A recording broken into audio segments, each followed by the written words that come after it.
तर नक्कीच तुमच्या पार्टनरची इच्छा हळूहळू कमी होऊन जाईल किंवा छळखानी करत नाही किंवा इरोटिक टॉक करत नाही तर किती औषधी उपचार केल्यास तुम्हाला रिझल्ट येणार नाही.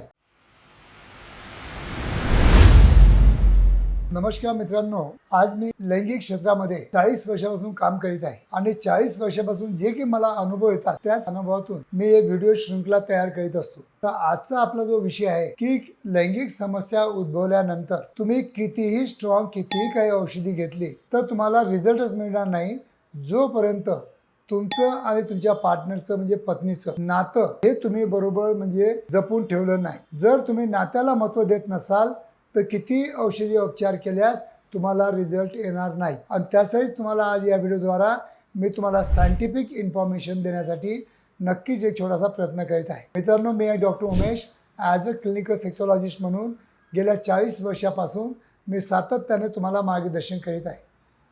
खरोखर मित्रांनो, जर माझे यूट्यूबचे व्हिडिओ तुम्हाला आवडत असतील, रोज तुम्हाला 2 व्हिडिओ मिळत असतील, तर तुम्हाला काही नॉलेज देत असतील तर नक्कीच माझ्या मराठी यूट्यूब चॅनलला सबस्क्राईब करा आणि जास्तीत जास्त आपल्या मराठी बांधवांना शेअर पण करा.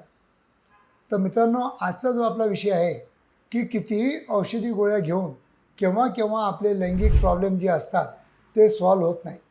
कारण की लैंगिक जे प्रॉब्लेम असतात हे मॅक्झिमम 90% टाईम हे सायकोलॉजिकल पण असू शकतात.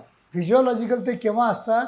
आफ्टर द एज ऑफ 50 म्हणजे तुमचं वय झालेलं आहे, डायबिटीज आहे किंवा ब्लड प्रेशर आहे किंवा थायरॉईडचे आजार आहेत किंवा काही जॉईंट पेनचे आजार आहेत किंवा अजून काही इतर क्रॉनिक आजार तुमच्या शरीरामध्ये असतील तर ते फिजिओलॉजिकल कारणामध्ये मोडतात आणि त्याच्यामुळे तुम्हाला नपुसंकता येत असेल तर आपल्याला मूळ कारणावर आपल्याला उपचार करून घेणं गरजेचं असतं. जर सायकोलॉजिकल असेल तर फक्त आणि फक्त काउन्सिलिंग करून आपण हे प्रॉब्लेम सॉल्व्ह करू शकतो. पण 40 वर्षाच्या अनुभवातून मी ऑब्झर्व काय केलेलं आहे की बऱ्याच लोकांचे प्रॉपर म्हणजे आपल्या पत्नीबरोबर किंवा आपल्या पार्टनरबरोबर रिलेशन ते बरोबर प्रॉपर मेंटेन ठेवत नाही. आणि तुम्हाला एक माहीत आहे का की त्यांना इमोशनल लेवलवर सॅटिस्फॅक्शन देणं गरजेचं असतं. जर तुम्ही दिवसातून म्हणजे तेव्हा तुम्ही केव्हा तिला किस करत नाही किंवा छळखानी करत नाही किंवा इरोटिक टॉक करत नाही किंवा हगिंग करत नाही किंवा म्हणजे आलिंगन घेत नाही, असं जर तुम्ही तुमच्या लैंगिक आयुष्यामध्ये करत नसाल तर नक्कीच तुमच्या पार्टनरची इच्छा हळूहळू कमी होऊन जाईल आणि त्यांच्यामुळे त्यांची साथ जे तुम्हाला मिळायला पाहिजे ती कमी कमी होऊन जाते.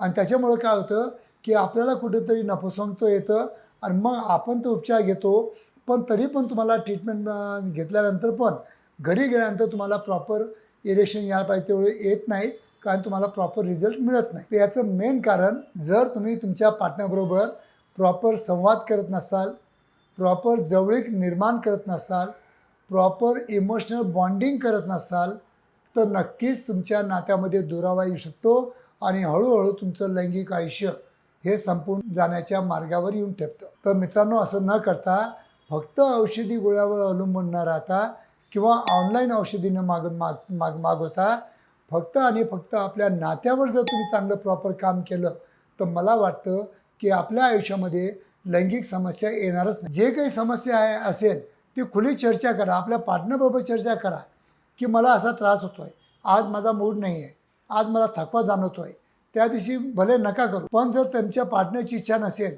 तर त्यांना पण मान द्या. ती म्हणत असेल की मला त्रास आहे, मी आज दिवसभर थकलेली आहे, मला नाही करायचं आहे, तर त्या दिवशी तिच्यावर बळजबरी करू नका. जर असं तुम्ही नातं जोपासण्याचं जर काम केलं तर मला वाटतं 90% लैंगिक समस्या ह्या घरच्या घरी तुम्ही सॉल्व्ह चांगल्या प्रकारे करू शकता.